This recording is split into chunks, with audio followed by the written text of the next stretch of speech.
Somehow a Zay Jones walk-off TD was the perfect end to week 1 in 2021. And now it's Tuesday. That means it's Taco Tuesday. And that means it's time for me and Tyler on Ask DLF and for everyone here in the stream and in the comments to go ahead and let's talk about what we just saw. Week 1 is always when we learn way more things than we thought we needed to know. We learn about a lot of things in the offseason that we got right. A lot of things in the offseason we got wrong. We don't know if it's fully wrong yet because it's one data point, but we're going to discuss how much of it we believe, how much of it we think we should be patient, how much of it we think we should act fast on, and all that's going to be driven by your questions. So if you've got any kind of topic you want us to talk about, anything you want us to discuss in depth on this show, whether it's Dynasty or, this is really important, or redraft, because every Dynasty league ultimately sort of turns into a redraft league once the season is started. So we're going to discuss weekly things, start sits, whatever you've got. Tyler, welcome to the first Tuesday where we've got real games to talk about. I'm ready. I even have start sit mostly done. So I'm ready. I have it all. I went through every single game. I have broken down things that I didn't know I could break down. I've gone through every game for next week to try to look through some different things. I'm ready to talk, man. I even went through and looked at all my waivers to see who was available, who would be realistic to talk about. Let's get to it. Ja Webb is our first that's in here in the comment section with a question, and it's a good one. Tyler, he says, I drafted Sermon and traded a future third to get Elijah Mitchell. Didn't hear anything about him all preseason, only Sermon. So I dropped Mitchell. I'm so hurt. Any words of encouragement for Ja Webb? It's fine. You know, even the best of us make mistakes. In Scott Fishbowl this week, somehow I managed to have at different points throughout the week Elijah Mitchell and Mark Ingram on my roster, and neither of them made it to week 1 on my roster. So, you know, we all make mistakes. It happens. But yeah, that sucks.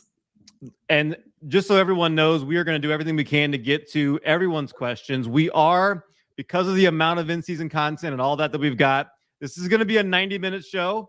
That doesn't mean we're going to stop being able to answer questions. You guys will have plenty of opportunities to still ask us after this is over. We may talk about that a little bit later. But for now, if you've got something, go ahead and get it in here because we got 90 minutes to cover everything. We need to talk about the backfield in San Francisco, which this question alludes to here. Tyler, what's your sense of this situation? What are you doing on your teams? You mentioned your Scott Fishbowl team, but any other team, talk about from that Dynasty perspective. What do we make of all this? I mean, this is a mess, right? I mean, Raheem Mostert's out for the season. So if you didn't see, he's out for the season. He posted that he's getting season-ending surgery. So he's out for the season. He's gone. Jeff Wilson Jr. is going to come back, 5 weeks from now? So he's coming back, but that's a while. So until then, it's just Mitchell and Sermon. And, I mean, Mitchell started week 1. I would think he's going to start week 2. But you don't know. It's Kyle Shanahan. He could not start week 2. So Sermon could start week 2. Anything could happen. I would sell high on Elijah Mitchell, but that's just kind of always what I do. 6th round pick. I'm just not very interested. So I'm always going to sell high on someone like that. Trey Sermon is probably just a hold. Probably not buying. Yeah. So I read some comments leading up to this where there were a lot of really good things said about Elijah Mitchell. There was not a lot of things said about the Trey Sermon situation. Curious if you heard anything or read anything else that kind of leads you to believe where we are in that.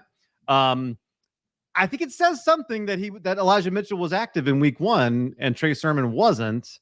It's not what we expected. It's certainly not what we thought. I don't think Elijah Mitchell did anything to warrant not getting a chance at getting a lot of touches next week.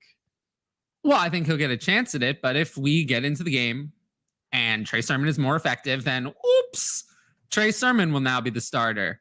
And then, going into week 3, Trey Sermon is our starter. Halfway through the game, Trey Sermon 3 carries, Elijah Mitchell 15. So we can't believe anything that Kyle Shanahan says. Anything. No matter what he says, just ignore it. It's because we hear later about Brandon Ayuk was having a bad camp. Really? I looked everywhere to go and find something from the past, not the future, not later looking back and saying, oh, this or oh, that's easy to do that, right? It's easy. Once it's happened, say something like that. Anybody could do that. I could do that. But I looked to try to find something in the past to say that Brandon Ayuk was struggling in camp. Nothing. So Kyle Shanahan is a liar. He said multiple times that he wanted to pick Mac Jones. He leaked that to the media to try to trick them. You can't believe anything that comes out of I don't care how good the beat reporters are there. The beat reporters can be great, but if what is being told to them is a lie, it doesn't matter how good their reporting is. They're being told and fed lies. So you can't believe anything that Kyle Shanahan says. So it's going to be tough. It's going to be tough to start them there because you could, look, if I told you that next week JaMychal Hasty led the 49ers in carries, you would be surprised, but probably not floored. It probably wouldn't be stunning. I think we're all expecting the unexpected. This is where you're right. The words, I don't know that I want to put too much in the words. Forget those. Yeah, forget those. The actions to not even make Trey Sermon to choose to make Elijah Mitchell active and not Trey Sermon. I think that action says something. Right, it doesn't necessarily mean it's going to happen next week, but Mitchell went out there 19 carries, 104 yards, and a touchdown. He looked I really get that. good. But last year, he's like, Tevin Coleman is our starter. We will use Tevin Coleman. He gets the starter snaps 3 weeks, doesn't say anything. And then, suddenly 21 carries for Jeff Wilson, who came off injured reserve that week. Suddenly, he now has 21 carries. So, yeah. And there's just no warning, nothing about a change there. So this is just something where that was this week. So next week could be different. Next week could be something else. So, Mitchell is the one getting hype now. So I would tell him now. How much fab should Ja Webb spend on Mitchell, who is probably still on his waiver wire? In Dynasty? Everything. Yeah. The odds that a better player comes along on waivers are slim. So everything. Right. In Dynasty, everything. In redraft, probably depends on the format. But I think still a good bit because... But not everything. Yeah, this is something that actually I'll give credit to football guys. Sigmund Bloom, he talks about this all the time. Like, there are very few people who are ultimately league winners that come off of waivers. Like, yes, there are people that come up who are good, but there are not many. And if you can get one in week 1, it's way more valuable than getting one in week 10. And if he happens to be that, spend it. Like, go ahead. Like, don't save your fab and spend it on somebody who may never come in week 12. I agree with that. Don't wait. Yeah. Henry is in the house. What's up, Henry? Glad to see you. Don't think I've seen you in a couple weeks. Appreciate you stopping by. This was same one here from Ja Webb. Adam, hey guys, hope everyone had a good week 1, just like Elijah Mitchell did. Yeah, what an awesome surprise for the ULL Ragin' Cajun Elijah Mitchell. Pete Tuthar is ready for a great show. Appreciate you being in here, Pete Tuthar, and giving us a shout out like that. Dylan, he jumps in here. Hey guys, where are we with Tua and Hurts in Dynasty Superflex leagues after week 1? All right, here we go. Break down where we are with Tua and Hurts, Tyler. Well, Hurts looked great, right? He looked great. It was good. I'm not completely sold. After playing the Falcons, I'm not 100% sold. Let's see what happens next. Let's see. I'm not sold. But I did move him up my rankings. Tua looked bad. Let me comment on Hurts real quick, and then because I think Tua is probably the more interesting one. I was also sold on Hurts, and I think there was enough improvement. And last year's, I'll give somebody else another shout out. Derek Brown's breakdown of the offense last year that Jalen Hurts was running. it was not built for him. This one got the ball out of his hands into the hands of playmakers, which they have, and a lot of the damage was done. So if that can happen and he is able to make plays with his legs, yeah, Philadelphia may not love him, but he'll get a chance to start somewhere else. So I'm investing in him in Dynasty. I worry about that. We say that a lot, that guys are going to get a chance to start somewhere else, and they usually don't. So you usually, unless you're a really high first round pick, you usually get one shot. But usually, if you do all we like, but usually if you do what he's doing, you don't have a risk of getting. Oh, he hasn't done anything. Philadelphia what has he done? Really, he's played one good game this year. He was well. There's only been one game, right? But last year, it's not like he was all that great. Last year, it's not like he was all that great for the Eagles. He was great for fantasy. But he wasn't really, if he had played like that, he would not have kept his job, even if he'd been a fantasy QB1. This year, he improved. He looked better. If he plays like he played in week one all year, he will remain the starter. If he plays like that, then he will be the starter going forward. But, he needs to play like that all season. It can't be just one. It can't be some games is like that and then a good defense and he's terrible. So I'm just unwilling to say after one game against the Atlanta Falcons that this is it. But I moved him up a few spots, but not, I'm still lower on Hurts than consensus, and I probably always will be. Tua, talk about Tua. God, Tua looked awful. It's everything I feared.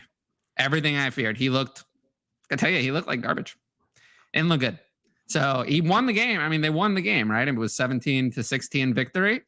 Didn't look good. So I am willing to give him another chance because next week Will Fuller comes back. Let's see if he can. New England is a hard defense. What is next week? What is coming up next week? I remember doing this. Next week is Buffalo. Not great. Not great. Buffalo and Tre'Davious White. Not great, but maybe not good. We'll see how that goes.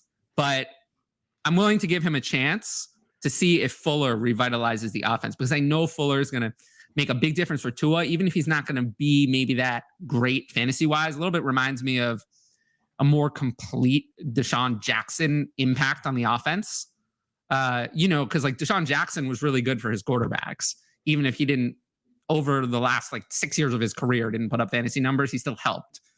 Like Carson Failure was a lot better when Deshaun Jackson was on the field than without him, even if Jackson wasn't usable. But I am concerned about Tua. I am concerned. I think having some concern is fair. I think drawing Bill Belichick in week one is a tough start. He's one of the smartest defensive minds out there. If anybody can shut him down, it's going to be, he's credited with figuring out many players.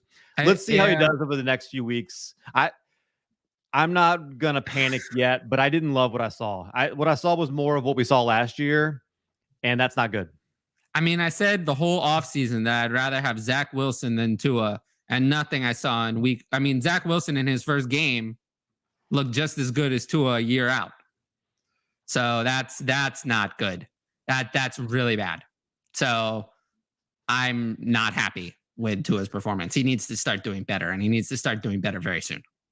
Pete Tuthar, Taco Tuesday. That's right. We're taking over the whole day, Tyler. It's Taco Tuesday. I love it. Chagor is pumped. Let's go. Yeah, Ed, I did some homework. We'll see. We'll see how it all goes. TK, he dropped Mitchell. You're right there with me. Last week too. Anthony Schwartz, worth a perspective ad in Dynasty. Yes. What do you think? If you'd listened to me, he wouldn't have been on your waivers in the first place because he was a third round pick. And I said, we day two players. We want to pick up day two players. Day two players get opportunities essentially no matter what. They will get an opportunity to do something because the team looks really bad if they waste the second or third round pick and just light it on fire. So, if you were listening to me, he wouldn't have ever been on your waivers. You would have been drafted in the rookie draft. But, yes, obviously. Yes. Odell, why didn't Odell play week one? Why? He was healthy. He was healthy all of training camp. They said he was healthy. They said all week he was going to play week 1, and then he doesn't play. That doesn't work for me. That sounds like there's a big problem here. So I would definitely add Anthony Schwartz. I mean, he saw significant targets. Look, if he had run that deep route correctly, I remember watching this play. If he had run the deep route correctly, he turned to the outside. If he had kept going on the route, it would have been a 60-yard or whatever, 50-yard touchdown on that play. And he has the speed to beat the defense. He looked good. He challenged immediately Donovan Peoples-Jones for time in the offense. Peoples-Jones outsnapped him, but Schwartz had more production, I believe. So, in every way, only had one target. The answer to this is yes. Yeah, Schwartz had 5 targets on the day, which is as much as literally anybody. But so if he had run that deep route correctly, you would be talking about him as a big bid in Dynasty. But since he didn't, he's still under the radar. I would get him now. Yeah, 62 air yards, like that's always a stat. And in his first game for a guy that was not a polished wide receiver, always been fast, but not a polished wide receiver at all, to go in there to beat out Donovan Peoples-Jones, to get those targets, like that is a really good sign. I don't think he's going, like Odell's coming back. I don't think I don't think he's a redraft. No. You're not adding Anthony Schwartz in redraft. But a prospective dynasty ad, absolutely. 100%. Because when you spend a second or third round pick on a player in the NFL, you expect that player to become at least a rotational player for you. And if they're a rotational player, they should be on the dynasty roster. Yeah, there's quite a few that didn't make the same statement as him. There were many who did not. Ed Friends, drafted it. And then I cut him. So nice job, Ed. That just goes to show you that sometimes we make good draft picks and then bad decisions afterwards. Adam wants to know how interested we should be in KJ Osborne. What do you think? I wish I had stuck to my guns on KJ Osborne. I talked about KJ Osborne before the season started. As that he was winning the wide receiver 3 job. And I was like, well, this is irrelevant. But then Irv Smith got hurt. So I should have remembered what I was saying about KJ Osborne. I would be very interested. I would bid in a dynasty league. I mean, how often is a better player? Depends on how deep the league is. How often is a better player going to come around in a dynasty? Depends on how deep it is. In a shallower league, I feel like he should be added in every format. Almost every. In a shallower league, 5 to 10% is fine. But he's probably out there even in the deepest leagues. So, like, if you're in a league like 12 by 35, he's probably out there. And in that kind of format where there's 400 players rostered, I would be comfortable bidding 40 to 50% of my budget on KJ Osborne, because just the odds in those leagues that any useful player at all comes out on waivers are slim. And now we have one who got a 60-something% snap share week 1, and I believe tied for the team lead in targets. So, that might be the best player you get all season in deeper dynasty leagues. For anybody who doesn't know, KJ Osborne, wide receiver, second-year wide receiver in Minnesota. He saw 67 snaps this week. Kind of out of nowhere. I mean, it was very... It wasn't out of nowhere. It wasn't completely out of nowhere. Yeah. But I think what was out of nowhere is that what was out of nowhere was that Minnesota played base 11 personnel. That was what we knew, that KJ Osborne was going to be the wide receiver 3 going in. It was that way on the depth chart. It was that way all camp. But I just didn't expect Minnesota's wide receiver 3 to be relevant whatsoever. But apparently they are running 11 personnel now without Irv Smith. So it's something to keep in mind. Watch his snap count next week. They go back to 12. The Minnesota defense might be bad again, and that is good news. If they're bad, then that's good news for fantasy, because might be bad. I don't need a might. They might be bad. We'll see. It's bad. That's the hope, especially if you have Justin Jefferson. If you have any piece of this offense, like Cousins. The passing game, you want this defense to be bad. Zimmer's been all offseason trying to fix it. Well, he didn't fix it. Nothing looked like he fixed it in week 1. He did not fix it. So we'll see if he made any progress on that later. But as of now, he did not fix it. Pete Uthar hates trying to guess the 49ers RBs. I just avoid them. I don't know. Trogdor, are we buying Judy? And if so, what kind of draft capital is palatable? Ed wants to be buying Judy. What do you think? Oh, I would definitely buy Judy. I don't know. I mean, what? I don't think draft capital is going to be how you buy him, though, because let's say I had Jerry Judy, right? So Jerry Judy's sitting out for me. He's not playing. So trading something that's sitting out for another thing that's sitting out, draft capital is sitting out. That's not how you're going to buy Jerry Judy. What I would suggest is you're going to want a player who's playing for Jerry Judy. So let's look who's playing, who you might be able to trade for Jerry Judy. I mean, I would love to trade Courtland Sutton for Jerry Judy. Courtland Sutton looked like garbage. Horrible. If Jerry Judy did not get hurt, Courtland Sutton would be a massive faller in my dynasty rankings. The only reason I think Courtland Sutton is going to get an opportunity to be relevant whatsoever is because Jerry Judy's gone. Courtland Sutton looked horrible, absolutely awful. He did not, allegedly, he looked healthy in the last week of the preseason. That certainly did not carry over to regular season action. He got one target? One measly target for 14 yards, and that's after Jerry Judy got hurt. I don't know. I think Tim Patrick looked better than Courtland Sutton. And if KJ Hamler hadn't dropped that long touchdown, which was, so you want to talk about a bad drop, that was a really bad one. But yeah, Courtland Sutton looked like straight garbage. So if I could trade Courtland Sutton for Jerry Judy, I'm still more worried about Courtland Sutton's injury than Jerry Judy's. Man, Judy was off to such a good start. Like, Judy it was happening. Breakout. I was right about Judy. Judy was the one on this team. It was so obvious. It was very clear. There was no doubt. The breakout was there. It was coming. Gosh, everything we thought about him was coming true. It just, it's so heartbreaking. I would buy him now. If you could send, let's say, how about, okay, if you're not really looking to contend and you could send Cooper Kupp for Jerry Judy, I would consider it. I might do that. You know, how about, maybe someone else who's playing, Laviska Shenault had good usage week 1. I would much still prefer Jerry Judy. If you could send Laviska Shenault, turn Laviska Shenault into Jerry Judy, I would do it. I would find a way to acquire Jerry Judy. And if you have any trade ideas for Jerry Judy, put them in the chat and I'll weigh in on them for you. Could you trade Robbie Anderson? No. In Dynasty, nobody's doing that. Robbie Anderson had a horrible week 1. It was on the stat line. Maybe if somebody's not paying quite as much attention, maybe they... In redraft, that works a little better. The points weren't bad. In redraft, that works a little better. In Dynasty, if you're playing Dynasty, that probably means you're paying a little bit more attention, and that kind of thing is harder to slip by. There's no way that you could trade Robbie Anderson for Jerry Judy in Dynasty. That won't work.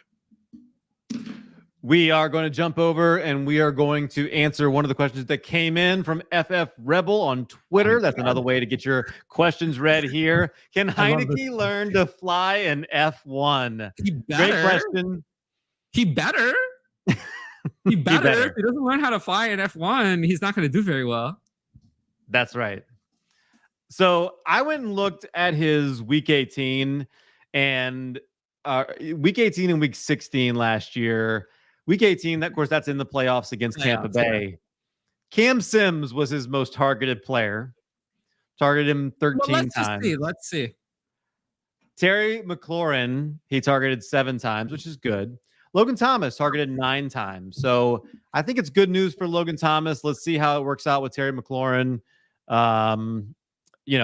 His other, when he came in and filled in for Dwayne Haskins in week 16, he targeted Logan Thomas pretty heavily as well. So I think it's good news for Thomas. I think Thomas we have to wait and see. Every single snap. Who? Thomas played every single snap. I said it, like, he led tight ends in snaps last year. He's going to do it again this year. 100%. All right. Anything else? Are you worried about Terry McLaurin? No. I'm a little worried with Heineke. Okay, good. If you're worried, then I'm buying Terry McLaurin. I'd much prefer Fitzpatrick. Well, then I'll buy Terry McLaurin. Okay, fine. If you're worried about him, I suggest to the people send out offers for Terry McLaurin then. Yeah, we'll see if anybody is selling, but it's Now, look, he was good with other people too. It's just let's hope Heineke figures out how to throw the ball a little bit deeper. Let's jump back into our questions here. Yeah, PJ wants to wait and see with the 49ers backfield. You can, but I mean, it's as soon as you think you got to figure it out and you try to buy, then then it's going to change. I think it's you either stay away or you pick one and jump in. I'm not buying. I'm only selling or holding. I'm not buying. Drew, speaking of 49ers, Debo seems an obvious sell high, but is there a case to hold him? What do you think? What do you think you can get for him? Like, he's only a sell high if you can sell him. Can you? Yeah, like, what do you think you can get? I'll look up on the trade finder while you talk about Debo and Ayuk. I re-ranked them. I moved Debo up 13 overall spots and Ayuk down 10. That still leaves Ayuk ahead. It would probably wouldn't take much more. I mean, if next week is like this too, I'm probably going to make the switch and put Debo ahead. Most of these trades are from before the game. I don't see any after. Yeah. So, okay. If Debo's a sell high though, like what? Tell me like what you're gonna get. Like if you're in a super flex and you can get a 2022 first, I don't think Debo's upside is that high, honestly. So I'd probably just take it. Yeah, he looked really good, but I'm with you. If I can get a first for him, I'm probably doing that. I think there's a chance they were just taking it easy on Ayuk's injury. Jeff talked about it a little bit on Saturday when we talked, and I think there's a possibility they were just taking things a little bit cautious with his injury. So we'll see. But to be fair, I'm probably never going to reset the rankings to what they were. Ever. Like I see that they still want to use Debo. So I'm probably Ayuk's probably never going to be as high for me as he once was. I think my ranking of Ayuk before week 1 is going to be Ayuk's highest ranking ever in my Dynasty rankings. I don't think he's ever getting back there. Trogdor, 2 seconds. Ed, or are you giving up a first? This is for Judy. I'm probably not going to give up a first in Superflex for an injured Judy. 2 seconds. But I don't like to give firsts for non-elite wide receivers in Superflex. So, and I just always assume Superflex usually when we're talking about this kind of stuff nowadays. So I'm not giving up a first for Judy. That's not buying low. Adam said traded for Judy on Friday. Still like the price I paid. Yeah, that's the good thing about Dynasty is you kind of always have to have a long-term in mind either way. Noah wants to know our thoughts on the Saints. I see he's got a Saint fleur-de-lis in his logo there. So clearly a who dat like me. So instead of me jumping in and asking this, what do you think, Tyler, about the Saints and their performance on Sunday? I mean, they destroyed the Packers, right? So yeah. I liked it. Didn't you? Yes. You're a Saints fan. You should be happy. I don't think you can call this a lucky win. That's for sure. No, it's not a lucky win. I mean, I certainly wouldn't characterize it as lucky. Yeah. I don't think there's anything luck about it, honestly. Their defense looked dominant. Now we'll see. Hopefully that carries over if you're a Saints fan, but that defense looked good. I think it's one of those where Aaron Rodgers has a chance to get right here against Detroit, and we'll see. I believe he will, but we could see, just like we started talking about sitting running backs against Tampa Bay, we could start seeing some. They're adding Robbie to the secondary as well. I mean, this defense could be really, really good this year.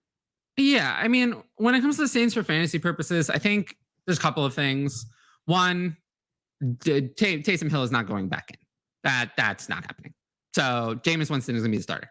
They're not going to Taysom Hill no matter what. He keeps doing that, then no. He'll be MVP.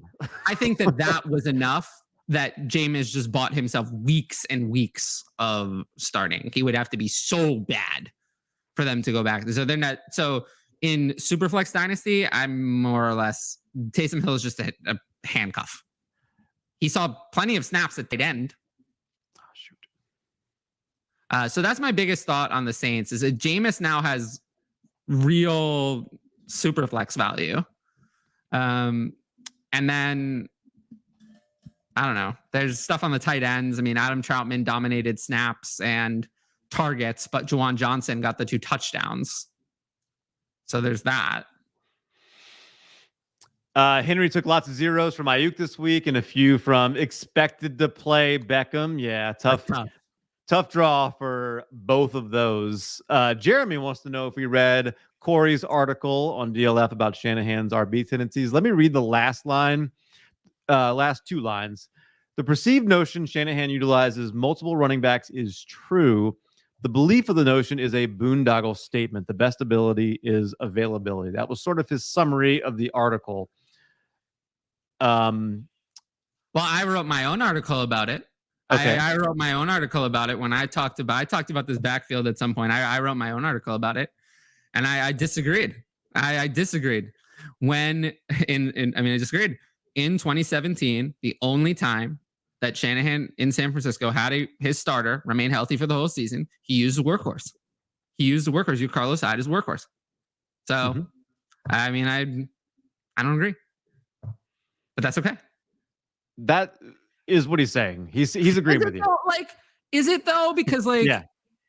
Is that what he's saying? Yeah, I gave the very last line of a summary, but his thing is okay. All right. I feel like I remember talking to him about it. We definitely didn't quite agree on this. Yeah. I don't think he really has running back tendencies. I think that he's literally, that's probably where I would disagree even more, is that I think reading into Kyle Shanahan is a waste of time. So I wouldn't subscribe to. I don't think anyone can predict what Kyle Shanahan is going to do next week, because did anyone predict that Elijah Mitchell was going to be the starter week 1, or does Trey Sermon was going to be an active week 1? No, because that's not what the camp report said. That's not what the preseason said. So, like, I don't think we can predict that. I think we've learned a hard lesson after week 1 that some NFL coaches are enigmas. And Kyle Shanahan is one of those. And honestly, that's one of my biggest takeaways from week 1 is I'm just done reading into Kyle Shanahan's actions, words, and whatever. And I just have to do the best I can. But I'm going to project all 49ers with a greater level of risk moving forward, because you have to recognize that there's just a risk that halfway through the game, someone could just be benched at any time for any reason, really, other than Kittle. Kittle is not being benched, but pretty much Kittle's going to have his role. He might not get targets, but he's going to have his role. He's not being benched, but anyone else could be. Sage earlier said, great point, Tyler, but we could just pull that up at any point. Great point, Tyler. Thank that you. Happens a lot. Appreciate that. Adam, great point here, Adam. We're 34 minutes in. Make sure that you hit that thumbs up button if you're watching this. Hit the subscribe. Make sure you're subscribed to the channel. Hit the bell. Yeah, this would really help us out if you hit that notification, just so you know we're going live. You'll be able to hear and see when we talk about this. It's going to be 90 minutes. It's fast and furious. We're trying to get through these as fast as we can and bring you as much information. I promise you will become a better Dynasty player if you listen and watch this show. I already have. PJ, Sermon, and Ayuk were caught out last curfew. I saw this rumored. I did not see it confirmed by anybody. Bullshit. Yeah, I didn't see any confirmation on this. We're not giving this more attention. Next it comment. Appears to just be a rumor. It's bullshit. It's not giving that more. Drew Hudson, did Miles Sanders move up in your Dynasty ranking? Seems he finally has a coach who will use him to give him low RB2 or higher upside. Yes, he moved up because he looked better, but he was still pulled off the field in the 2-minute drill. He was pulled off for Kenneth Gainwell multiple times on passing downs. And this was an extremely positive game script that I'm not expecting to be the norm for the Eagles. So, yes, he moved up slightly, but I still have some skepticism. So I've got to find a better way to do my to do this here. But honestly, I was impressed with Gainwell. I mean, he got 9 carries, 37 yards, and a touchdown himself. So yeah, the 15 carries, 74 yards were really good for Sanders. But honestly, like I don't know that I walked away like feeling any change about him. They don't want to give him the full load. They don't want to give him, in my opinion, enough work for him to be considered in that higher. I do have somebody that I walked away that I think his value changed the most, but it wasn't Miles Sanders. And Miles Sanders mostly moved up because the Eagles were not a dumpster fire. It's not even as much Sanders, but it's like the Eagles were not a disaster. Yeah. Yeah. So let's see. Did he even have? I didn't write down anything. He had 39 receiving yards. Looked like, yeah, okay, 5 targets, four catches, 39 yards. So that's good. That's good. Who moved Let's up see for more. you, It's Atlanta. Let's see. Who moved up? To me, the most impressive person who gained the most value is David Montgomery. David Montgomery, to me, was the best case for someone doing the most to cement his value. David Montgomery, most yards after contact, 81 yards, 5.1 yards per attempt after contact. A lot of running back. Despite a horribly unfavorable matchup. Despite playing the Rams and Aaron Donald. Negative and game having script. Andy Dalton as his quarterback. I can't. Don't start me on Andy Dalton. I can't. He went 16 for 108 and a touchdown. He was tied for the most 10+ yard carries on the day, and he was facing the Los Angeles Rams. I just think when you factor in the dual threat ability of Justin Fields into the backfield, it's probably going to hurt what he does through the air.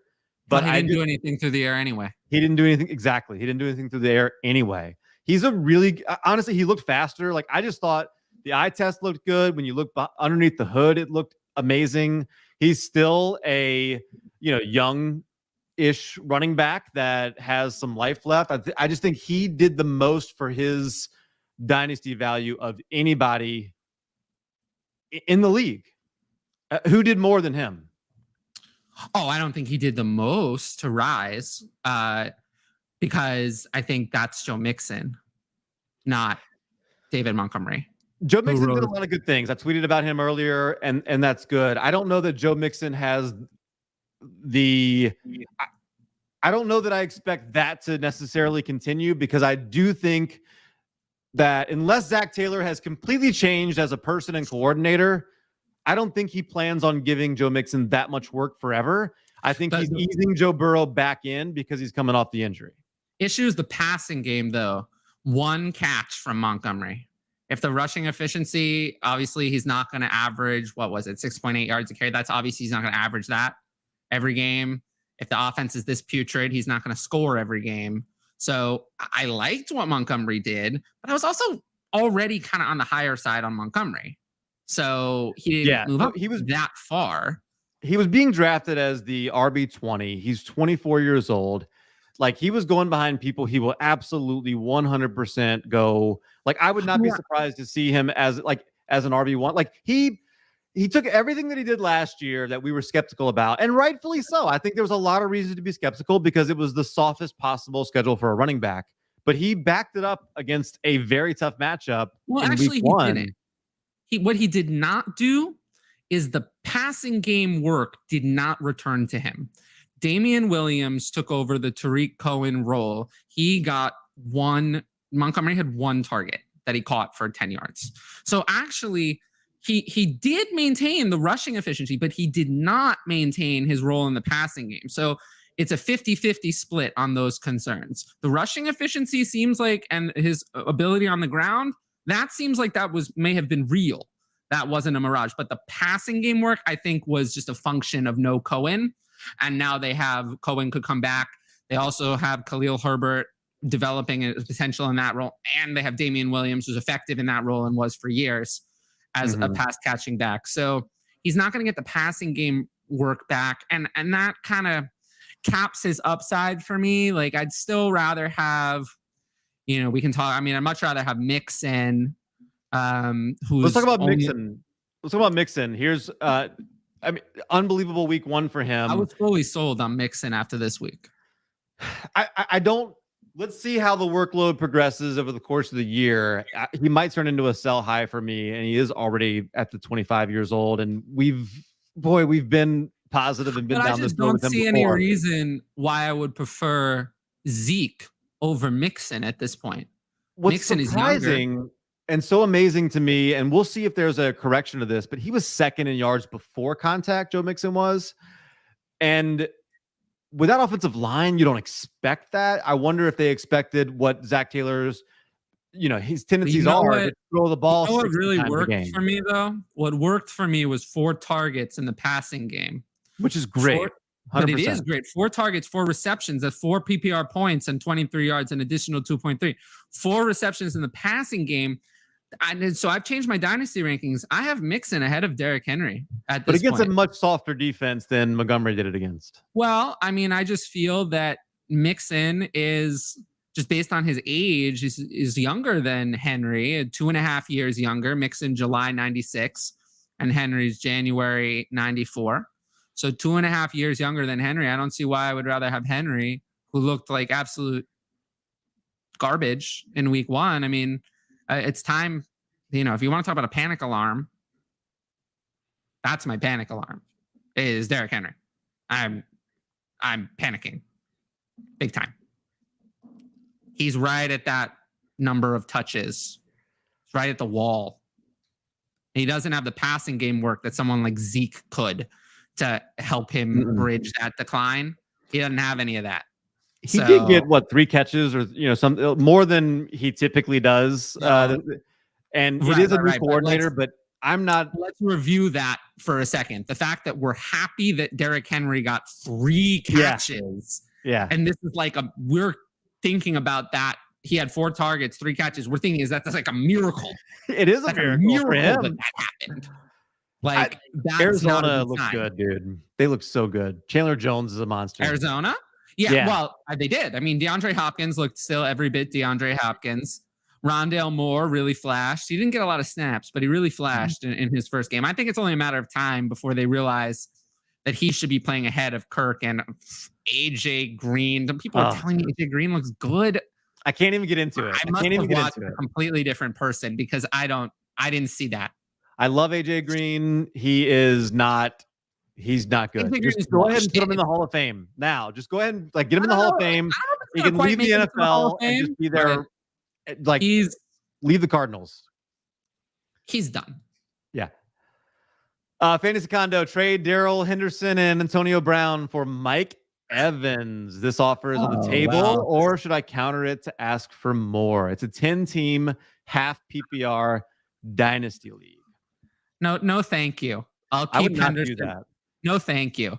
Evans, I was going to write an article this week, and then I decided to do something different that actually I actually really enjoyed writing, so I'm happy I didn't do it. But my original topic was going to be a whole article just revisiting my Dynasty Danger article on Mike Evans in context of week 1 and seeing and looking in detail at that. So, but I did look at it a little bit anyway because I was preparing to potentially write it before I went in a different direction. It's very bad. This is very, very bad. Like, if you want to talk, I was talking about panic alarm on Derrick Henry. Like, I am having a massive panic alarm on Mike Evans. I've been so out on Mike Evans all offseason, and exactly what I'm afraid of. Antonio Brown looks better. Like, Antonio Brown at 33 is better than Mike Evans at 28. Period. It's like, there's just I saw it. You watch the game. I watched the game. People in here watch the game. Who's a better player? Antonio Brown at 33 or Mike Evans at 28? I think it's Antonio Brown, and it's not even close. I'm definitely not looking to acquire Mike Evans right now. No, forget that. I don't want to. He's. I think we saw one of the data points for Tampa Bay. I don't think Antonio Brown is necessarily going to do this every week. I think Evans will have his turns. I don't think Gronk's going to do that every week. But Antonio Brown only had 7 targets. Evans and he did a lot with them. Yeah, he looked awesome. But I think they got so many weapons that I think you're going to see a lot of this. To me, one thing I liked is Chris Godwin getting leading the team in targets. Like, to me, that's what I think. I'm okay with. Chris Godwin, I'm okay with. The other stuff, I'm just not sure how sticky it is. We'll see. We saw Antonio Brown just roast the cornerback on that deep route. Mike Evans doing that? You think Mike Evans, 28, can still do that? Yeah, I do. Not like that. Mike Evans is a really good receiver. Yeah. But not that good. Antonio. He's not Antonio Brown. Yeah. He's not Antonio Brown. He is never going to be Antonio Brown. Antonio Brown. I'm not looking to acquire him, but I mean, look, Antonio Brown is one of the best. Antonio Brown is probably, it's him or Julio in the last 10 years is the best receiver we've had. He's the best. So is it not possible? We've talked about this on this show, that if you had bought Jerry Rice at 33 years old, you would have had like 6,000 yard seasons to go. Right. Antonio Brown is not Jerry Rice, but he's not far off from the next tier down of receivers. He's that good. Go look back at Antonio Brown's 2013 to 2018. Oh, yeah, he's great. Look, he finished a top 3 in fantasy for 6 straight years. I mean, he is one of the most talented receivers of this generation. He's a better player now than Mike Evans is now. And that is very concerning because Mike Evans is still valued as if he's going to be a consistent producer every week in Dynasty. And he is not going to be. So I have an issue. And I want Mike Evans off my team immediately at his current price. I just can't. This is nonsense. Nobody's provided. We're not talking about. I'm not. Okay. PJ says Kyle seems like Jeff Wilson too. I think he's just proven that he can do whatever he wants with any running back. I mean, I think that's just like he likes flexing like that. Jeff Wilson did well when given the opportunity. Jeff Wilson was good last year when given the opportunity, and they gave him over $2 million guaranteed for this year. You don't give a running back $2 million guaranteed if you don't have a plan for him. So he had a role in this offense before he hurt his meniscus getting out of a chair. I still find to be a crazy story, actually, but that's what happened. But he was going to have a role. Sorry. PJ says our bet is still on. Tyson. What is the Tyson tell Williams people bet? what you're talking about. All right. So I begged all of you to trade Tyson Williams before the game.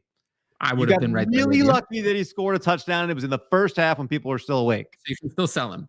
Many people didn't believe or didn't see that he only got one. He had the same amount of carries in the second half as Trenton Cannon did. How was that pass block? By the way, Trenton Cannon was released. Yeah. So Tyson Williams, do not bid on him. Do not, if he's somehow available, don't, he's not somebody to acquire unless you're going to pay $1 and try to flip him. If you can do that, great. If you can still get a second, please do. Like Murray had been with the team for 5 minutes and they clearly trusted him more. And like he already had more carries in the first game, even though he's been with the team for 5 minutes. No, I understand that. I would take a second, but I would always take a second for a player like this. Our bet is that by the bye week, Tyson Williams does not lead the running backs in carries. I did not expect for week 1 to go the way it did. I expected him to be ahead by a decent amount after 1 week. The fact that he already is not. This is not good. They released Cannon, so they're going to elevate either Bell or Freeman to the active roster. Oh yeah, they're coming. If I lose, I have to drink a Big Mac smoothie. I have to blend up a Big Mac and drink it if Tyson Williams leads the running backs and carries. If not, PJ has to make a video saying I'm the smartest fantasy analyst he knows. Ooh. So I am working on my script, PJ. Get ready. I love it. Cam, what would you try to get from Mitchell? We talked about this a little bit. I don't think I'm trading him. I'd take a second and just move on. I'm not interested in this Kyle Shanahan nonsense. So if I can get a second for something that was worth nothing, I would do it. Didn't look good. I think this is true. No, he didn't look good. We talked about that already. But Belichick made Justin Herbert look really bad last year too. It's just what he does with young quarterbacks. He's got a long history of that. You know what? I'm not ready to pronounce it yet. Like, yes, somehow even in that game, somehow even in that game, you could tell that Justin Herbert was Justin Herbert. Justin Herbert was awful in that game. But he still looked like Justin Herbert. That's the thing. Like, there's just something. Physically. Okay. I don't know what it is, but there's something about Tua that I. It's because he's left-handed. You guys just hate lefties.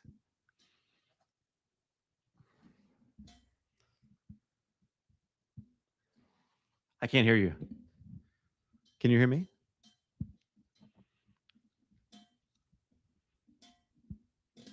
Uh-oh.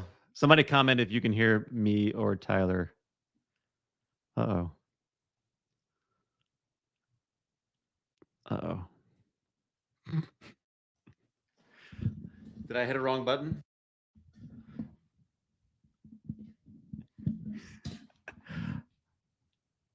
Oh, no.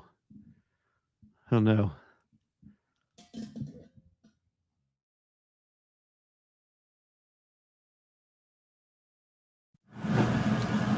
Can we hear me now?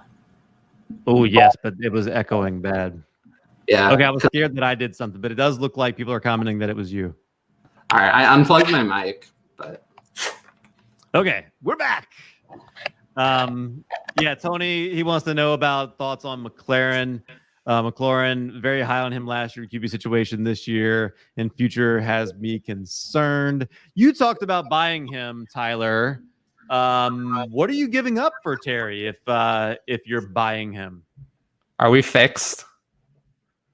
I can hear you. Okay. I mean, and I don't know. I would. It's hard because like I don't want to give up 2 firsts in Superflex, and 1 QB I would.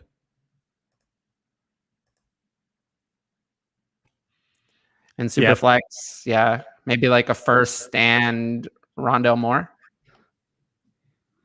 Because Rondale Moore had a good week. I mean, if this is a situation, I'm not concerned about him long term. I think he's fine. This is not a wide receiver I want to be getting rid of.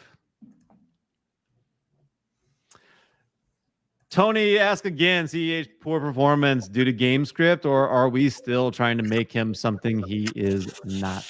I think we're trying to make him something he's not. Game script wasn't good. I'm worried. I'm very worried. Man, the Browns look good. I know they lost that game. I know they lost that game, but I walked away feeling pretty good about their team. They're going to see each other again in January. Yeah. Ed, he tried to trade Mitchell in a second for Najee. Yeah, right.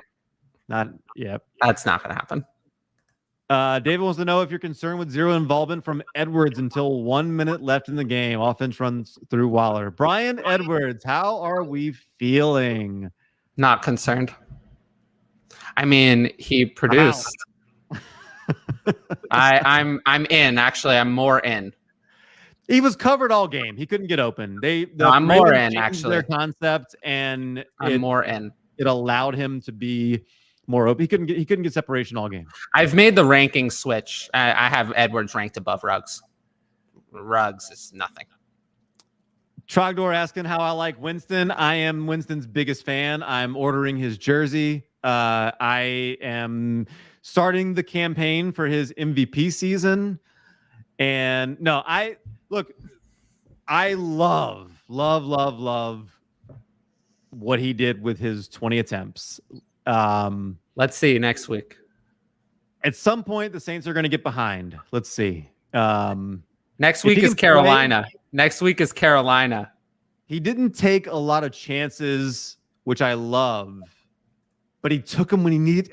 He played really well. Really, really, really well. I liked it. Mike on Facebook.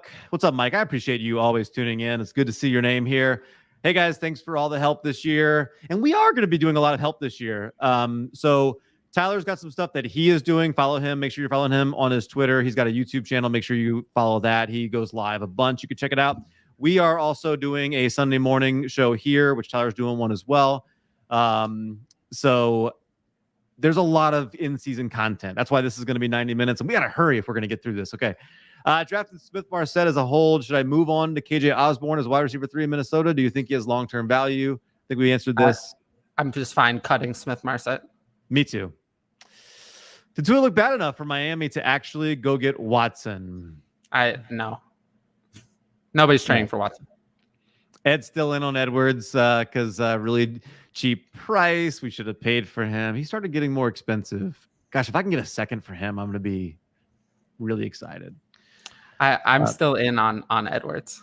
Cam Cross, Juwan Johnson, a flash in the pan, or could he earn more than 12 snaps in the future? Good question. Flash in the pan. I'm not happy with the usage at all.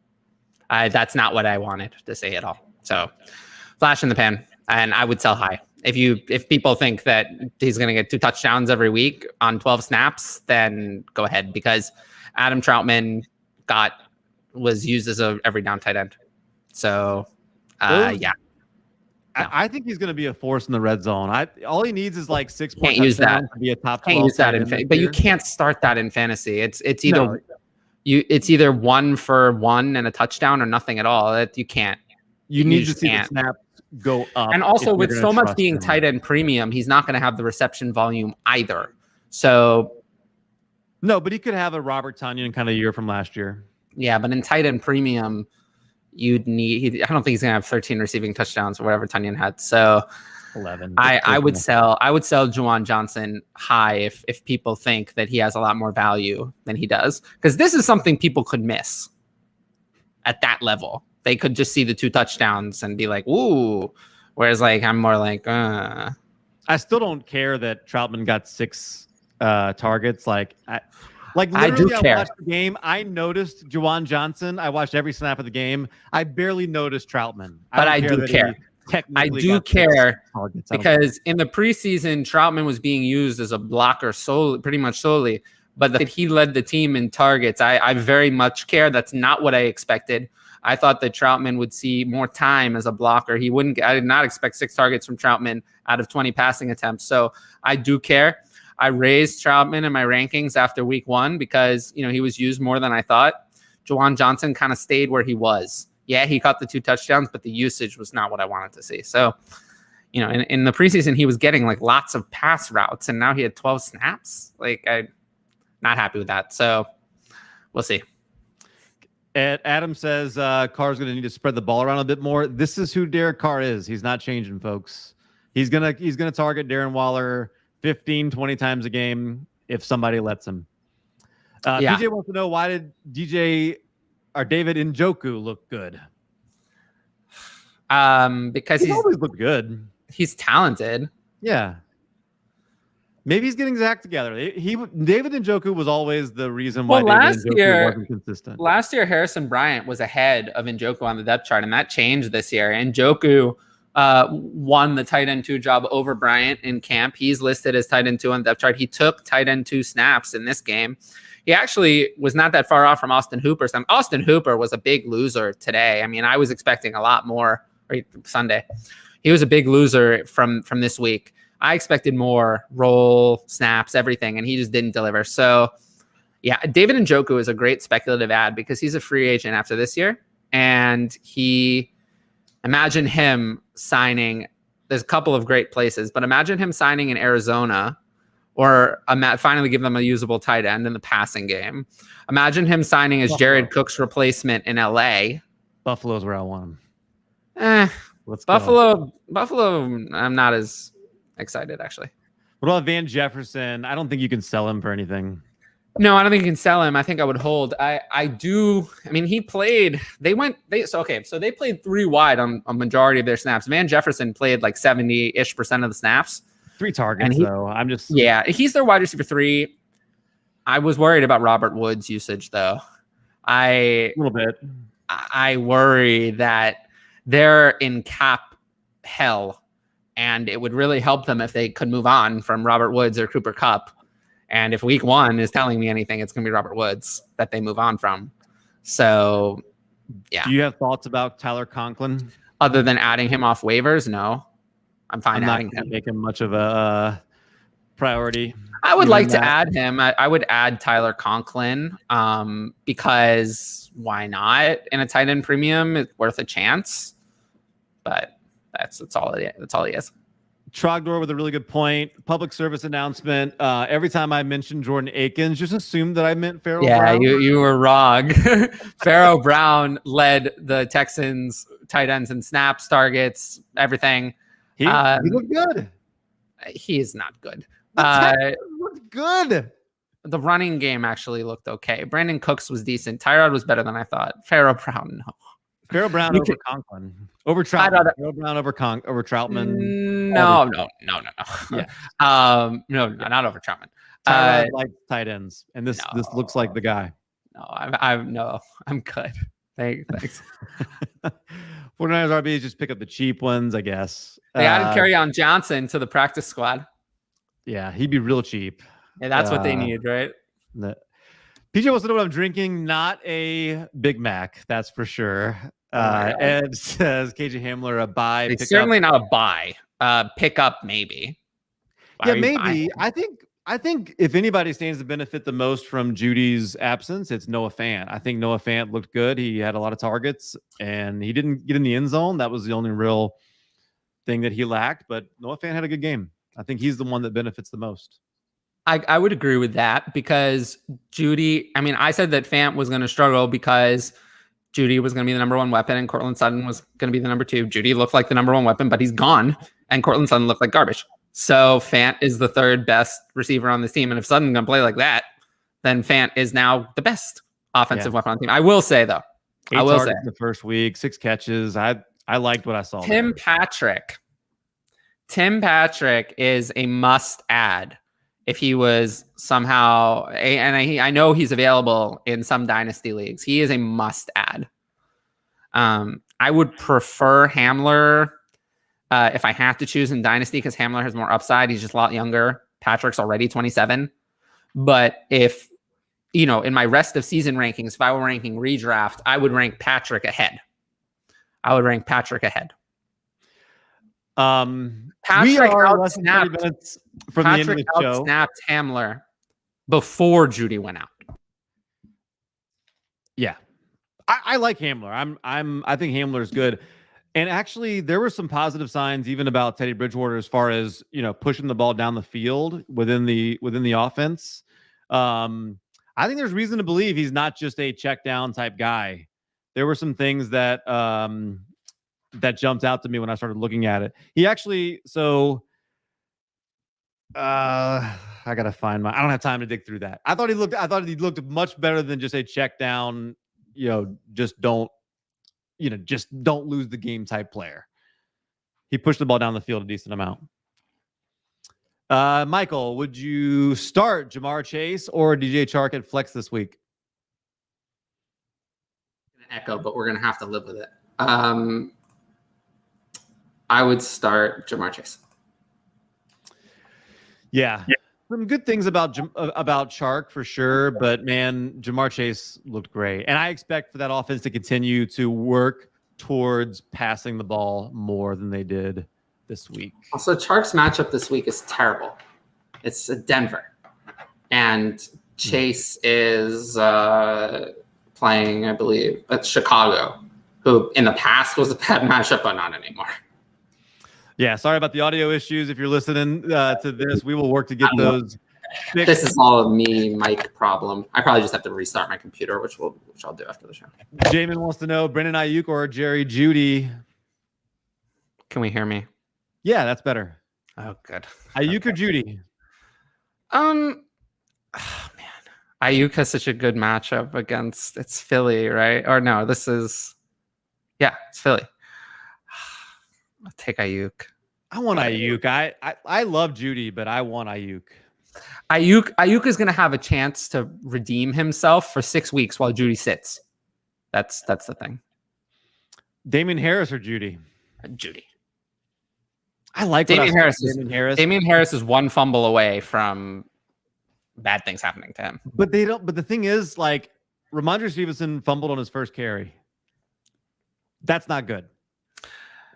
They've got James White, who's not going to be I understand, but a thumper. They've got JJ Taylor, who's not going to be a thumper. Didn't even get a carry. JJ Taylor was inactive.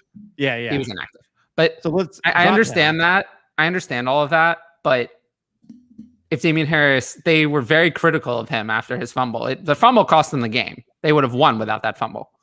So they were very critical of him throughout the week. If he fumbles again, he is on thin ice. Trade Tyson Williams for Damian Harris. Well, I would How love about to this do one? that. Tyson Williams and a third for Judy. Absolutely. Yes. Oh my Judy, God. Judy, take Judy. Judy a million times. Judy. Debo's very good. This is true. You know what? This might be the first time I've heard PJ compliment a player other than Tyson Williams. So I'm proud of you, PJ. Good job. Compliments Deontay Johnson. That's true. That too, which I liked. After he died on the field and still came back and got a touchdown, that was great. Cam wants to know, would you do Waddle in a second for McLaren? Yes. Yes. No, I like Waddle. No. Give me McLaurin. Give me McLaurin. McLaurin is an alpha. Waddle is a maybe. I want to go from a second to go from a total maybe to an alpha. Give me an alpha. Terry McLaurin. PJ, yeah, Saints win. False hope on. Look, I'm not gonna say they're Super Bowl contenders at this point, but goodness, after what's his name, Brian Guten, whatever the GM's name was. Brian Gutekunst. Yeah, Gutekunst. After he tried to act like something was terrible happening to him because he didn't get an extra home game, and the Saints got to choose something else. He is the worst. He got beat.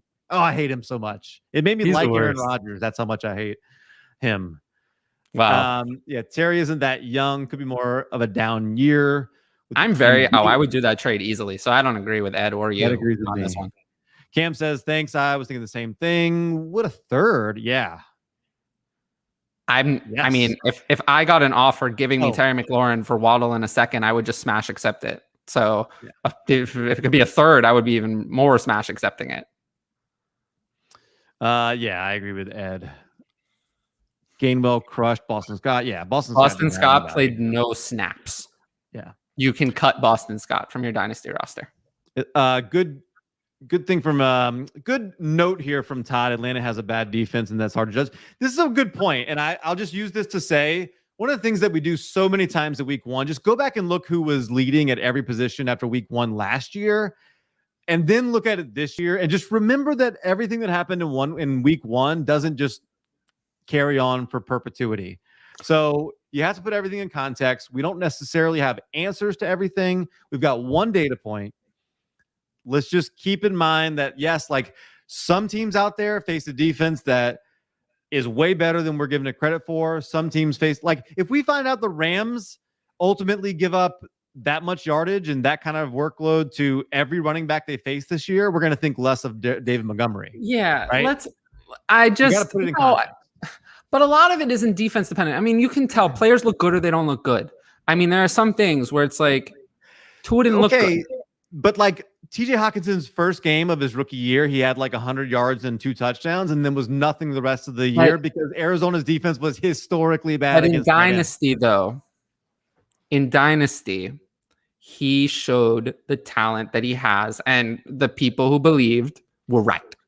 Like it's not all about fantasy points, but in Dynasty, it's not all about fantasy points because you're looking oftentimes a year or two ahead. You're looking for the player's long-term ability, and you can see ability. Like with Jamar Chase, was he a wide receiver 1 this week? No, he had a pretty good day, but you see that Jamar Chase is Jamar Chase. He's the Jamar Chase we thought we were getting.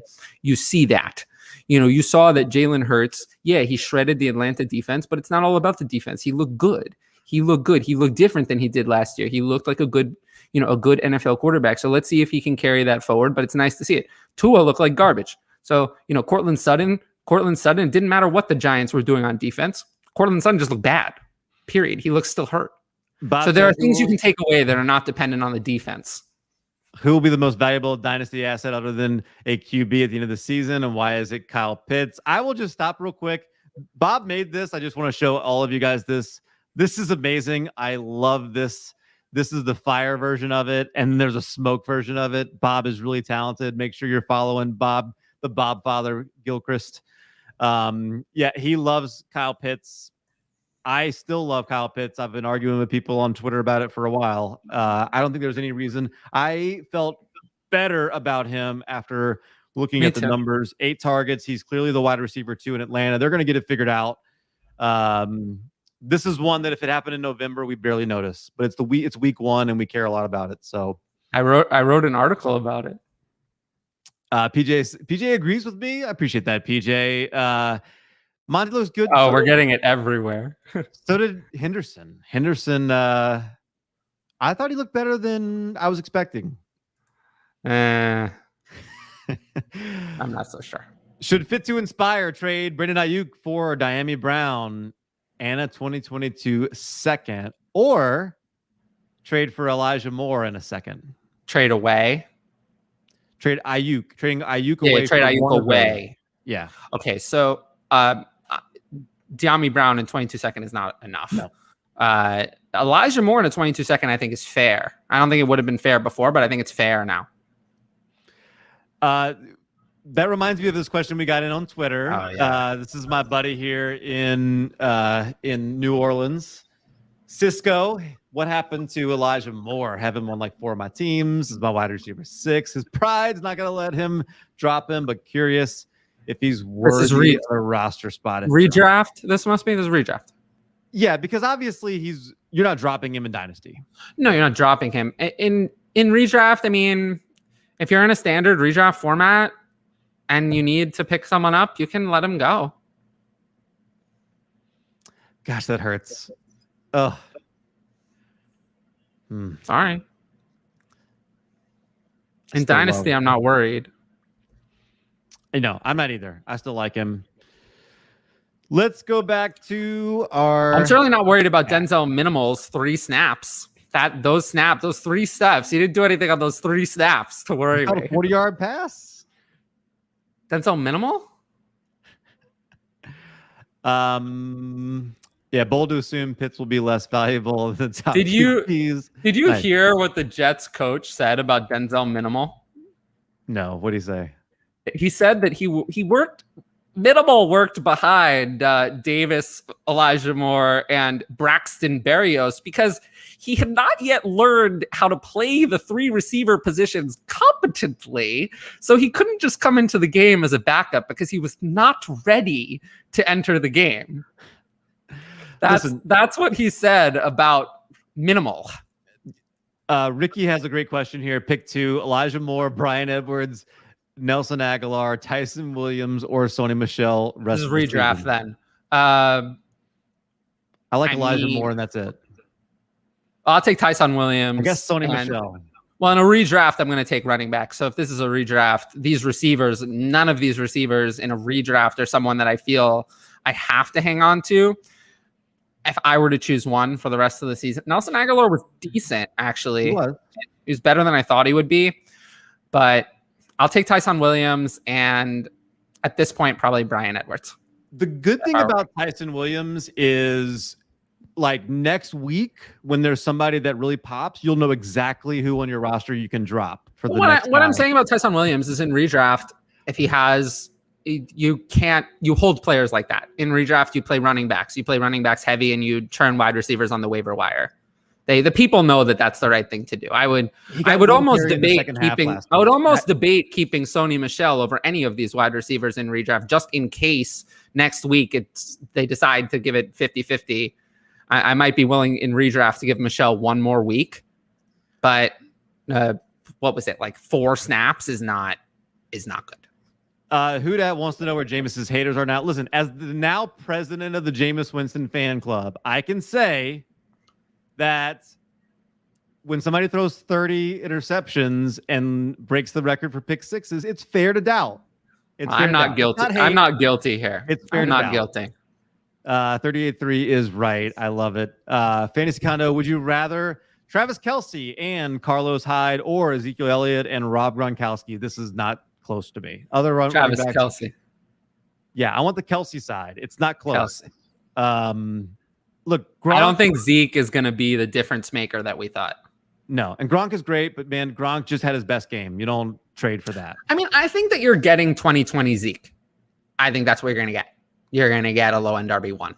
I think that's what Zeke is. That's what you're going to receive this year. Good question for PJ. Mixon or Aaron Jones? It was Mixon before. So if it was Mixon before, I absolutely despise Aaron Jones. I think it's I've still never Aaron. liked In Dynasty. Remember that Aaron Aaron Jones is older than Zeke. Aaron Jones is already 26. I've never been a fan. I've really never liked Aaron Jones because of his age. So it's easy. It's Mixon by a mile over Aaron Jones. I think Mixon is a better player than Aaron Jones. Henry says, I think you're panicking too soon. Oh, I really don't think so. I really do not think so. I think that I honestly, I wanted to go and rank Mike Evans 20 spots lower in my dynasty rankings. But I just felt like just based on value alone, he should rank higher. But I see that I have Mike Evans ranked above like Tyler Lockett, and I look at that and I'm like, that looks wrong. Tyler Lockett's going to give me way more fantasy value than Mike Evans for the rest of his career. We are going to try to go rapid fire here. Dustin says, longtime messenger, first time Patreoner. Like that. Thank you for signing up, Dustin. I appreciate you. Are you being sent a message? Is this something or nothing? I'm not sure he was sent a message. I don't know how much to like we said. How much do you believe what Kyle Shanahan says? I'm not sure he was being sent a message. Let's see. He was hurt. Let's see week 2. Yeah, I made an adjustment based on week 1. That adjustment's over. Let's see if we get to week 2 and how we adjust to week 2. I know the context of this means that you could hear me, Adam, but I just like that you said Cal is good. I like that you chose to phrase it that way. Yeah, I got to work out whatever these tech issues are. Adam is saying Tyler's quiet. That's, never. This mic is new. PJ could hear me. Okay, yeah, we got all of this. Here we go. Okay, Elijah Moore fell flat with a huge opportunity. Was the hype too high? He was a rookie. Let's calm down. He's a rookie who was injured during the entire training camp after a certain point and then never really came back. The problem was we shouldn't have expected him to come out and be like, I think, but nobody did. I ranked him outside my top 50 for week 1. Nobody expected him to be great. Well, maybe you didn't. I don't think anybody expected him to get. I don't think anybody expected me to outscore him in standard leagues. Air yards were there. Targets, playing time were there. I'm targets. Yeah. But it's a rookie. I mean, it's a rookie. It's fine. I zero concerns with Elijah Moore. If there are people panicking on Elijah Moore, I would buy Elijah Moore. BV wants to know about what do you think about Sony Michel? I think it's mostly the second that he's new, but I wish it wasn't that new. I think he should have gotten more. So I did raise Darrell Henderson in my rankings weekly and dynasty, and lowered Michel a good bit. But it's the kind of thing where if Darrell Henderson shows a stretch of poor play, could they go to Sony Michel as the lead back? Yes. Darrell Henderson is not established enough that he just has the benefit of the doubt forever. I mean, Zeke is not ever getting benched, right? I mean, Mixon is not getting benched, right? But Darrell Henderson is, a different level. If he plays poorly for a few games, they might give the next guy a shot. So I wouldn't cut Sony Michel or anything, but yeah, the involvement definitely made me like Henderson a bit more and Michel a bit less. We'll see next week. If next week is like this week, then I'm going to be like, okay, that's how it's going to be. I think Michel is basically handcuffed right now. That's kind of what I'm thinking about him. No, you're not going to start Michel. No. But I'm curious if he's ever going to get like 25, 30, 35% of touches, because that's kind of, I expected like a 65-35 split, and it was not that. So I'm curious if they work Michel up to that, or if they're just not going to do that, period. This is a great deal, PJ. He told me that earlier on Twitter. He sold Bryan Edwards and Tyson Williams for an early 2022 first. Yeah. Can I have an invite to this league, please? You crushed it. Which week 1 performance was a mirage? I know your answer is Juwan Johnson. But that's not that great of a performance. Like when it comes to a mirage, it's good. Right. But that's not a mirage. Would be like if I thought that Debo was like, if I wasn't really into Debo at all, that's like a really great performance. Could be a total mirage. Really good performance that I think is not something you can expect going forward. I don't know if there was anything that I would really characterize as like a massive mirage. Do you have a good answer for this one? The Houston Texans.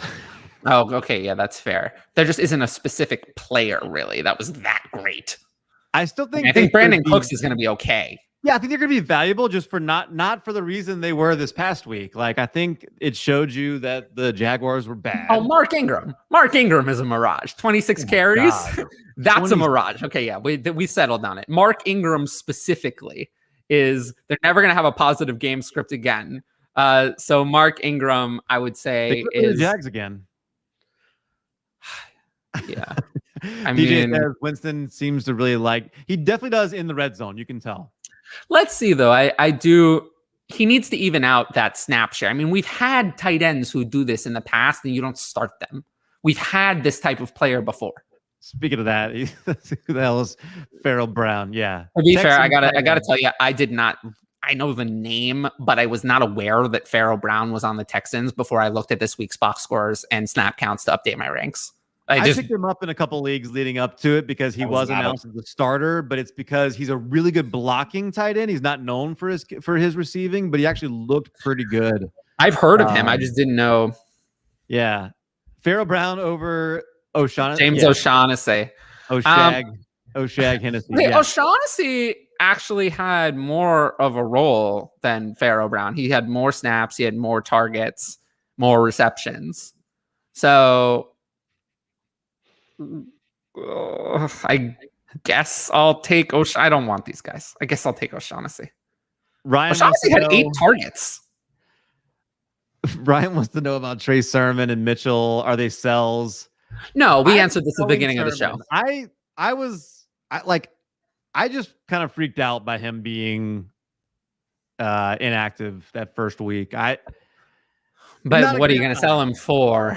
What are you going to sell him for? How many running backs go on to greatness if their first game they're inactive? I mean, I can think of one who's held some value for some amount of time. He's one of my least favorite players. Chubb? Rojo. Oh, remember Rojo in his first season was like constantly inactive? That's a long conversation. All right. No, I hate Rojo. But I would, Mitchell is an obvious sell. You sell those type of players, yeah. Mitchell to the moon. I'm in. I'm all in now. I've talked myself into being all in. Mitchell to the moon. I wrote a whole article about Mitchell. I was not impressed by anything Mitchell did. Tyson Williams for Mitchell. Well, I would do that. I would rather have Mitchell than Tyson Williams. Monty wants to know how stupid we're going to feel if Danny Amendola actually becomes PPR relevant. I'm not going to feel stupid. That's not going to happen. I just hope he gets out of the way to Nico Collins. We have a running back-centric offense. So I don't think Amendola, they don't have slot receivers on the field very often. So I don't think so. It's hard to shine when you're in Mark Ingram's shadow. That's for sure. It's true, yeah. Addison, Trey Sermon has always been a sell. All the Mitchell. Here we go. To the moon. To the moon. Yeah, it is hard to sell him now, but I just think I want out. I just don't like anything about it. I want out. I don't know if you can even get out. Yeah, but see, what if he's inactive again this week? We have no idea. Yeah, but this happened to Rojo. He was inactive his whole season. And honestly, if you were selling, right, but if you were selling Sermon now, you'd probably get about what Rojo is worth in 2021. So it's like, what is the benefit? But what is the benefit to selling Sermon? Nothing. So you might as well hold him. Yeah, if we get a chance to see him on the field, I don't know. We will, though. With the Mostert injury, we will. We'll see. All right. Start sit. Keep in mind when I answer start sit, I don't finalize my start sits until sometime on the day on Thursday. So I'm just giving you a first guess. Hamler. I have Bryan Edwards higher. Adam says, Addison, what are you? But okay. I'm not buying Mitchell. Monty says, no Sermon going to be relevant. Don't let Shanahan smoke and mirrors screw you more than it did in week 1. I'd rather have Sermon than Mitchell. Oh, no way. Sermon is a better player, and he always has been. It's going to come out eventually. Just like how Rojo was benched for Peyton Barber. As much as I hate Rojo, eventually Rojo became the starter. Took a while. Kareem Hunt fumbled his first carry in 2017. Luckily, he didn't play for. I remember Belichick. that actually. I remember that game. I remember that game and that carry, and I was like, "Oh, this is it." And then I was like, "Oh." If I remember correctly, I don't think he fumbled at all in college. I think he didn't fumble. No, he literally never fumbled. The first carry is a fumble. And I remember I was in a league. I had started Kareem Hunt that week, and I'm like, oh, I needed something from him. I was a good bit behind, and I started him, and I was like, oh well, a fumble. Oh well, that's it. And then he scores like 30 points in that game. I was like, you never know sometimes. We got like 5 minutes. Deontay Johnson is awesome. Ed says, Tyler, any season. You know what, though? I'm getting tired of him getting hurt every game. I love Deontay. It's not sticky, though. I'm not worried. Oh, my God. He was Deontay made it through a whole 2019 with season. Like, I thought he had a career-ending injury. I think we remember these things, but I don't think it's a trend. Any thoughts? Any season-long thoughts on that penalty Julio took after the play? Done with Julio. I'm done with Julio. He looked like garbage. He didn't look like Julio. Dynasty, I'm done. I'm done relying on Julio. I dropped him in my regular season rank, week-to-week ranks a good amount. I don't trust Julio. I'm not going to trust Julio. I think that Julio's in decline. And I think that I'm not far. If Antonio Brown were not Antonio Brown, I would rather have Antonio Brown in Dynasty. As in, if Antonio Brown didn't have off the field issues and could have a meltdown at any time, I would rather have Antonio Brown than Julio Jones. I think on the field, Antonio Brown has more gas left in the tank than Julio does. Julio didn't look good, so I'm done. In Dynasty, I'd like to just get out and move on. I can't trust him anymore. He doesn't look good. And that penalty was a big problem. For your analysis, Addison answered the question. Dustin, is Kenny Gainwell going to be something? I like his game week 1. I liked it too. I did too. I expected Boston Scott to take that role week 1 and for Gainwell to maybe work into it as the season goes on. I really like that he took that role immediately week 1. And if the Eagles get into negative game scripts, which they will, I think that he'll have a role as a passing downs back as the season goes on. So I really like that he did that week 1. And I love him as a dynasty stash. I'm not really buying or selling him, but if I have him, I'd be very happy. Sirianni spent the last 7 years with Frank Reich, going from job to with job. Nyheim Hines, a Nyheim Hines type player. So that's what Gainwell could be. Sproles, Danny Woodhead type role. Gainwell offers very similar to what Nyheim Hines offers. Yep. Ryan says, are we afraid of Elijah Moore's lack of targets? He got 3 targets, which is the same amount that Justin Jefferson got. It was his first game. It was his first game. I don't want to panic on Elijah Moore. He started as a rookie in his first game coming off an injury. So that's good enough for me with Elijah Moore. PJ wants to know what happened to Tennessee. I think Arizona happened. I think we're going to figure out Arizona is one of the best. No, Julio and Henry looked a little slow, and Julio looked awful. Yeah, this is exactly Dustin. That penalty from Julio, that penalty, I could see Vrabel getting annoyed with Julio very quickly if penalties like that are going to become a part of Julio's season, because that was unacceptable. Let's see. Here is a link. Yeah, that's the link to the article that I talked about Pitts and how he was using the offense. There you go. Yeah, great return on it. This is about Elijah Mitchell. I do not believe that Mitchell is for real long term, though, personally. Dude, his player profiler page is so good. I've looked at it. I wrote a whole article on him. I wasn't that impressed.